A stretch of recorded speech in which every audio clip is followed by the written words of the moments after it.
Welcome back to the Milestone Moment, where we take top producing agents, ask them about how they got into real estate, a little bit about their story. Today we have Jennifer Beeler with First and Main. Welcome to the show, Jennifer. Thank you very much for having me. This is great.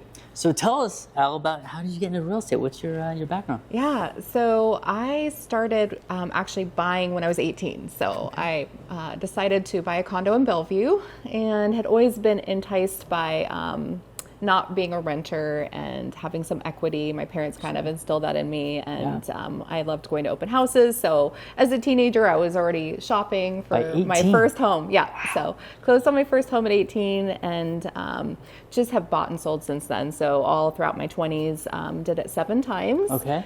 And yeah, I had a corporate job that led me into a position where I felt like it was not fulfilling. Okay. And it just kind of helped me transition into real estate. Oh my gosh. Well, when did you become a full-time realtor, I guess? Yeah, this is my 13th year. Okay. So yeah, I've been doing this for quite a while, but again, I've been doing it a lot longer personally. Right. So yeah. So your background, obviously just self-taught for a lot of it. Yeah. And 13 years is funny when we talk to people who've been doing it 30 years. So it's all relative. Right. Although some agents 3 or 4, right? So that's fantastic. Yes, I love and it. what is it? Obviously, you've built up an amazing reputation, great business.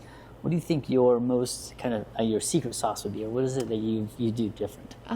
I think number one, I feel like I have a really good group of people around me. So I've got a great sphere, as they put it, that support me and trust me. So from the very beginning, I've had people just hire me knowing I was newer and putting their faith in me. And then I've, over the years, been able to establish being somebody that can do a good job. I'm very open and transparent and honest, and I think I'm going to tell it like it is, so you feel like you understand.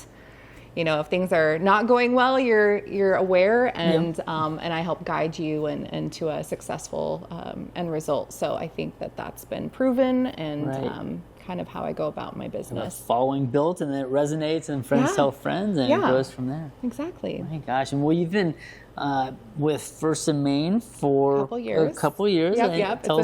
It's fabulous. It's a boutique brokerage.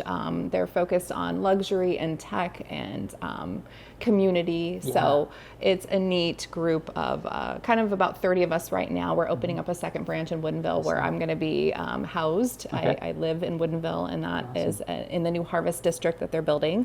And really every paycheck we give back to the community. So we support the local high schools with scholarships. We help out at the senior centers, and we're physically there doing things to set up for special luncheons, and anytime they need a helping hand. We love to just focus on where there's opportunities within the community that we serve to give back. So I love that about FAM, which is First and Main. But yeah, it's a great group of people. We actually hang out a lot outside of work and bond and bounce things off each other, and it's a very supportive environment. I love that. Well, you've obviously been able to see quite a bit there and throughout your career. Do you have any advice for a newer agent that's just trying to kind of get going? Oh gosh. I think what I'm kind of noticing with newer agents is that they want to take it all on themselves, and then they aren't asking for help enough. So I'd say be open to kind of shadowing other more tenured agents, maybe buddy up on your first couple transactions. I first started out with Windermere in Woodinville, and they required us to go to a mentorship program, and it was great because I thought I knew more than I really did. There's a lot to the contracts, there's a lot to negotiating, there's a lot of contingency savviness that you really get over time and repetition. It doesn't happen overnight, no question. And so when you're a new agent, it's good to really take a step back and not be in the driver's seat for a while, and educate yourself and ask for that help. So that's my advice. You bring up a good point, like seeing more transactions. I see some agents, they do a deal, 4 months later they do another one, and it's like you didn't have any at-bats in between, and now you forgot maybe what you even knew 4 months ago.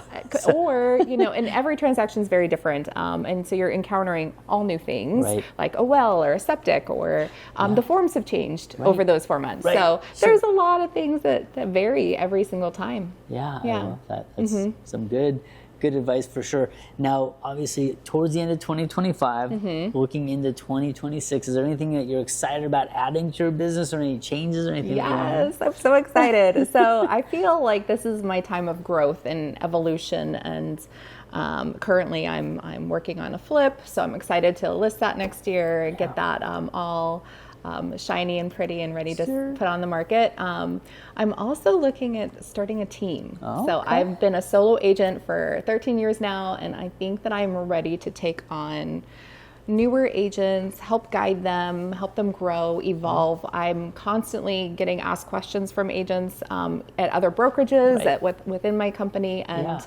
I kind of want to turn that into something that I can really plug into and help the growth. I love that. Well, you've built up a trusted name and reputation, so I think that is a huge pillar to start with. What's the ideal agent in your eyes? What's somebody, if they were watching you now, how would you describe that? I think within the first couple years of their business is really where it would be beneficial. So somebody that's has a lot of motivation and wants to learn and put themselves out there in every step. So open houses, going and doing the key box, the inspections, and learning in every facet of what we do, and is just open to anything. And so I think the newer agents tend to be like that. The more years you get under your belt, the more I feel like you're not as eager for and not as moldable, maybe, right? At some point, bad habits come up and all those things. Okay.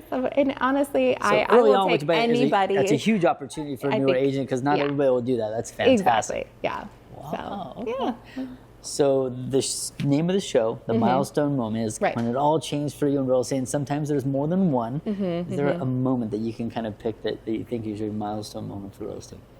For me, one of the biggest milestones, because you did mention there's more than one, and there really was earlier in my career, but the biggest one was during COVID. And that was 2021, when I sold about 43 houses by myself, and I was all over the place, and had a really great year, and that allowed me to be in the position to buy my first auction property. And so that has been something that was on my radar before COVID, but unfortunately, COVID really created an environment where everybody could sell their house for top dollar, so they didn't really need to go to auction.